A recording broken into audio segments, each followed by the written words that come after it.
Everyone, welcome back to my YouTube channel. ಎಲ್ಲರೂ ಹೇಗಿದ್ದೀರಾ?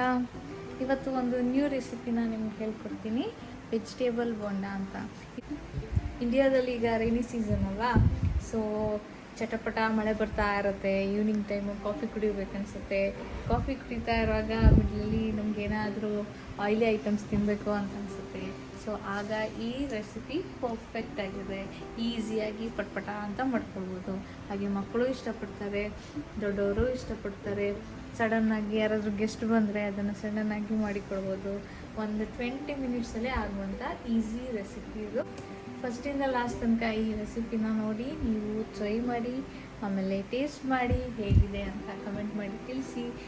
ಈ ರೆಸಿಪಿ ನಿಮ್ಗೆ ಇಷ್ಟವಾದಲ್ಲಿ, ನನ್ನ ವೀಡಿಯೋಸ್ ನಿಮ್ಗೆ ಇಷ್ಟವಾದಲ್ಲಿ ನನ್ನ ಚಾನಲ್ಗೆ ಸಬ್ಸ್ಕ್ರೈಬ್ ಮಾಡಿ, ಲೈಕ್ ಮಾಡಿ, ನಿಮ್ಮ ಫ್ರೆಂಡ್ಸ್ ಜೊತೆನೂ ಶೇರ್ ಮಾಡ್ಕೊಳ್ಳಿ. ಬಾಯ್ ಬಾಯ್. ಮೊದಲಿಗೆ 2 ಸ್ಪೂನ್ ಆಯಿಲ್ ಹಾಕಿ ಒಗ್ಗರಣೆ ಇಡಬೇಕು. ಒಗ್ಗರಣೆಗೆ ಸಾಸಿವೆ, ಜೀರಿಗೆ, ಆಮೇಲೆ ಹಸಿಮೆಣಸು ಸ್ಮಾಲ್ ಪೀಸ್ ಮಾಡಿ ಹಾಕ್ಬೋದು.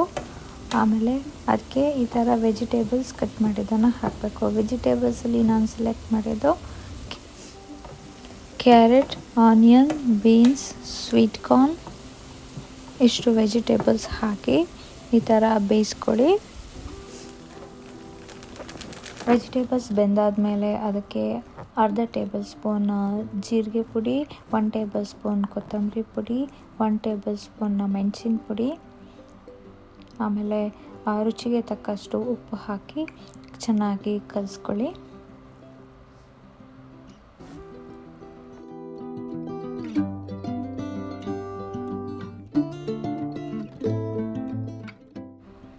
ಆಮೇಲೆ 2 ಪೊಟ್ಯಾಟೋನ ಬೇಯಿಸ್ಕೊಂಡಿಟ್ಟಿರಬೇಕು.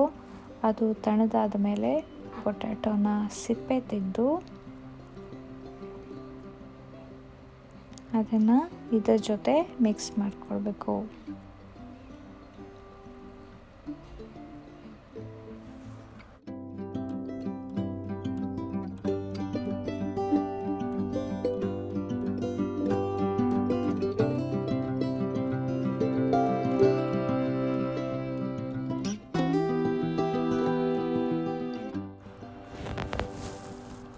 ಈ ಥರ ಪೊಟ್ಯಾಟೋನ ತರಕಾರಿ ಜೊತೆ ಚೆನ್ನಾಗಿ ಮಿಕ್ಸ್ ಮಾಡ್ಕೊಳ್ಳಿ.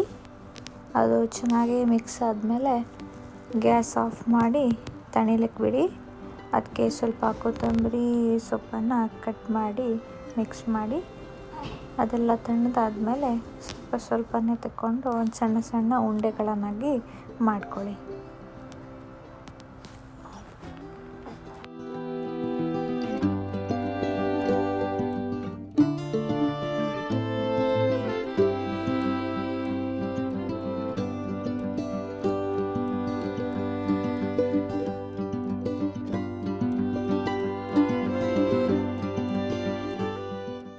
ಈ ಥರ ಒಂದೊಂದೇ ವೆಜಿಟೇಬಲ್ಸ್ ಉಂಡೆ ಮಾಡಿ ಪ್ಲೇಟಲ್ಲಿ ತೆಗೆದಿಡಿ. ಹೀಗೆ ನಾನು ಮಾಡ್ತಾ ಆಲ್ಮೋಸ್ಟ್ ಕಂಪ್ಲೀಟ್ ಮಾಡಿದ್ದೇನೆ. ಈ ಥರ ಪ್ಲೇಟಲ್ಲಿ ಎತ್ತಿದ ಮೇಲೆ ಅದು ತಣ್ಣದ ಮೇಲೆ ಇದನ್ನು ಡೀಪ್ ಫ್ರೈ ಮಾಡಬೇಕು. ಡೀಪ್ ಫ್ರೈ ಮಾಡಲಿಕ್ಕೆ ಆ ಕವರಿಂಗಿಗೆ ಹಿಟ್ಟನ್ನು ಕಲಿಸ್ಬೇಕು.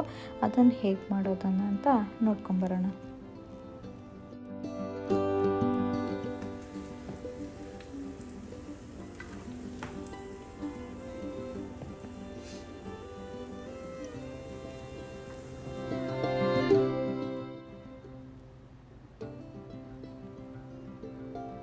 ಈಗ ಒಂದು ಬೌಲನ್ನು ತಗೊಳ್ಳಿ.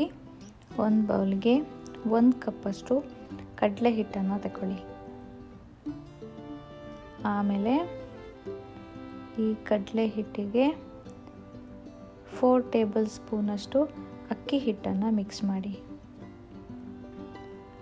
ಆಮೇಲೆ 2 ಚಿಟಿಕೆಯಷ್ಟು ಇಂಗು, ರುಚಿಗೆ ತಕ್ಕಷ್ಟು ಉಪ್ಪು, ಆಮೇಲೆ 2 ಟೇಬಲ್ ಸ್ಪೂನಷ್ಟು ಚಿಲ್ಲಿ ಪೌಡರ್ ಎಲ್ಲ ಹಾಕಿ ಚೆನ್ನಾಗಿ ಕಲಿಸ್ಕೊಳ್ಳಿ. ಸ್ವಲ್ಪನೇ ನೀರನ್ನು ಹಾಕಿ ಮಿಕ್ಸ್ ಮಾಡ್ಕೊಳ್ಳಿ.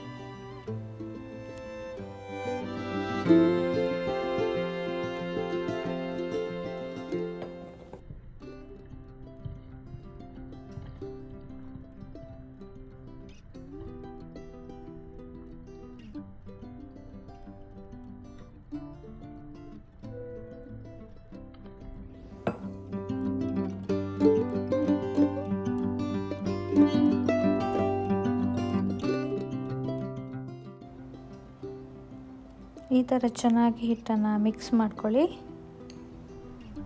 ಅದರ ಕನ್ಸಿಸ್ಟೆನ್ಸಿ ಈ ಥರ ಇರಬೇಕು, ಇಷ್ಟು ಗಟ್ಟಿಯಾಗಿರಬೇಕು.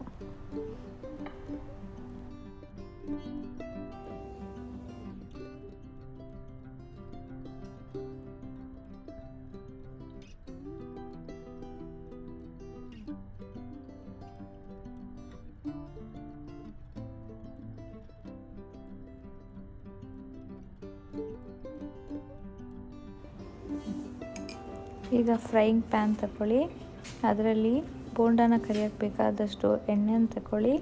ಎಣ್ಣೆ ಕಾಯ್ತಾ ಇರುವಾಗ ಅದರಲ್ಲಿ 2 ಟೇಬಲ್ ಸ್ಪೂನಷ್ಟು ಎಣ್ಣೆನ ಹಿಟ್ಟಿನ ಮಿಕ್ಸಿಗೆ ಹಾಕ್ಕೊಳ್ಳಿ. ಈ ಥರ ಹಿಟ್ಟಿನ ಮಿಕ್ಸಿಗೆ ಬಿಸಿಯಾದ ಎಣ್ಣೆನ ಹಾಕೊಳ್ಳೋದ್ರಿಂದ ಬೋಂಡ ಗರ್ಗರಿಯಾಗಿ ಬರುತ್ತೆ.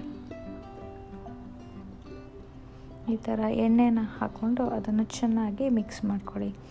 ಆಮೇಲೆ ಸ್ವಲ್ಪ ಹಿಟ್ಟನ್ನು ಎಣ್ಣೆಗೆ ಹಾಕಿ ಕಾದಿದೆಯಾ ಇಲ್ವಾ ಅಂತ ಚೆಕ್ ಮಾಡ್ಕೊಳ್ಳಿ. ಎಣ್ಣೆ ಕಾದ್ಮೇಲೆ ರೆಡಿ ಮಾಡಿಟ್ಕೊಂಡಿದ್ದ ವೆಜಿಟೇಬಲ್ ಉಂಡೆನ ಈ ಹಿಟ್ಟಿಗೆ ಹಾಕಿ ಈ ಥರ ಚೆನ್ನಾಗಿ ಆ ಹಿಟ್ಟಿಂದ ಆ ಉಂಡೆನ ಕವರ್ ಮಾಡಿಕೊಂಡು ಒಂದೊಂದೇ ಬೋಂಡನ ಎಣ್ಣೆಯಲ್ಲಿ ಡೀಪ್ ಫ್ರೈ ಮಾಡ್ಕೊಳ್ಳಿ.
ಈಗ ವೆಜಿಟೇಬಲ್ ಬೋಂಡಾ ರೆಡಿಯಾಗಿದೆ.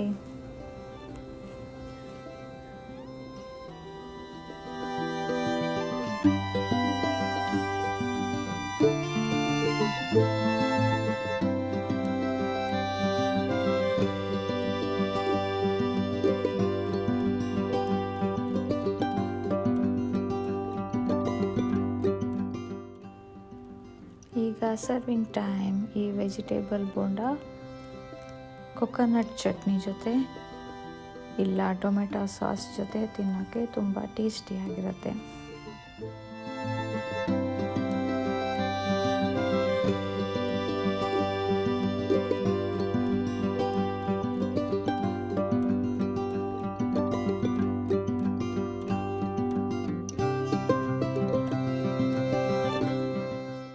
ಈಗ ಬೋಂಡಾನ ಕಟ್ ಮಾಡಿ ತೋರಿಸ್ತೀನಿ. ಔಟ್ಸೈಡ್ ಕಡಲೆ ಹಿಟ್ಟಿನ ಕವರಿಂಗು, ಒಳಗಿಂದ ವೆಜಿಟೇಬಲ್ಸ್ ಸ್ಟಫಿಂಗ್ ಆಗಿ ಈ ಥರ ಇರುತ್ತೆ. ತಿನ್ನೋಕ್ಕೂ ತುಂಬ ಟೇಸ್ಟಿಯಾಗಿರುತ್ತೆ. ಒಮ್ಮೆ ನೀವು ಟ್ರೈ ಮಾಡಿ ಹೇಗಿದೆ ಅಂತ ತಿಳಿಸಿ.